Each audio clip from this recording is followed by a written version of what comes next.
நடிகரானதே நான் மகன் அல்லதான் first. So என் வாழ்க்கை, என்னுடைய வாழ்க்கை தரம் ஒரு நடிகனா, ஒரு புகழ்பெற்ற ஒரு நடிகனா வர்றதுக்கும், அதன் மூலமாக பொருளாதாரம் உயர்ந்து என்னுடைய கஷ்டங்கள் அனைத்தையும் தீர்த்தது வந்து என்னுடைய அன்பு தம்பி சுசி தான். ஏன்னா அதுக்கு முன்னாடி தெரியும், சுசிக்கு தெரியும் நான் எவ்வளோ கஷ்டப்படுறேன் தெரியும். பொருளாதார ரீதியாகவும் சரி, அதே மாதிரி ஒர்க் விஷயமாக ரொம்ப ஸ்ட்ரகிள் இருந்த காலகட்டம். டக்குன்னு ஒரே படத்துல மாற்றி விட்டாங்க லைஃப். நான் மகன்ல தொடர்ந்து வாய்ப்பு கொடுத்து, அதாவது நான் மகனோட கை விட்டுறாம சாமி குதிரை, ராஜபாட்டை தொடர்ந்து அண்ணனுக்கு அடுத்தடுத்து வாய்ப்பு கொடுக்கணும். ஏன்னா ஒரு நடிகனை வந்து ஒரு படத்தை அறிமுகப்படுத்திட்டு அப்படி கை விட்டுட்டா அடுத்தடுத்து மொத்தம் கூப்பிட கஷ்டமாயிடும். ஸோ ஏன்னா அது வந்து நீங்க பாலச்சந்திரன் சார்ட்ட பார்க்கலாம். ஒரு நடிகை அறிமுகப்படுத்தா தொடர்ந்து வாய்ப்பு கொடுத்து மக்கள்கிட்ட வந்து அந்த ஃபேஸை ரெஜிஸ்ட் பண்ணிட்டே இருப்பாங்க. ஸோ அந்த மாதிரி வந்து என்னைய வந்து தொடர்ந்து வாய்ப்புகள் கொடுத்து ரெஜிஸ்ட் பண்ணி என்னைய வந்து ஒரு நடிகனா இன்னைக்கு நான் நல்லா இருக்கேன்னா வந்து எனக்கு மனசார சொல்லுவேன். நானும் என் குடும்பமும் எப்பயுமே வந்து சுசிக்கு நன்றி கடனா இருக்கும்.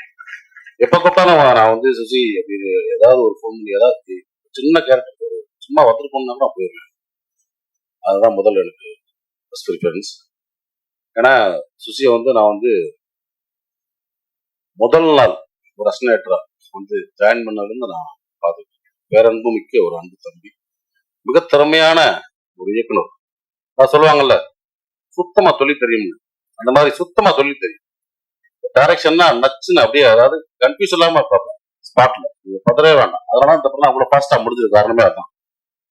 அமுதேஷ் சொன்ன மாதிரி போனாங்க டக்குன்னு சொல்லிட்டாங்க. அது காரணம் வந்து தொழில் சுத்தமா தெரியும், யாருக்கும் பயப்பட தேவை. நம்மளுக்கு தொழில் சுத்தமா தெரிஞ்சு யாருக்கும் பயப்பட தேவை.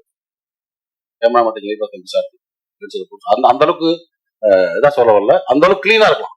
அதே மாதிரி என்ன வேணும், ஆர்டர் என்ன வேணும், காஸ்டியூம் என்ன வேணும், காஸ்டியூம் டிசைன் என்ன கலர் வேணும், எல்லாமே சுத்தமான ஒரு தொழிற்சங்க வேலைக்காரன் தான் சுசீந்திரன். ஏன்னா இவ்வளவு நாட்கள் தொடர்ந்து வெள்ளை கபடிக்குள்ள இருந்து இவ்வளவு நாட்கள் பயணப்பட்டு வர்றதே ஒரு பெரிய விஷயம்.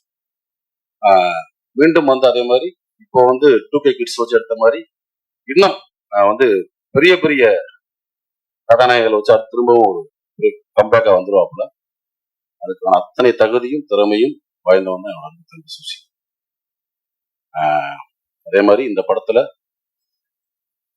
எனக்கு தெரிஞ்சவங்க நிறைய பேர் நடிச்சிருக்காங்க.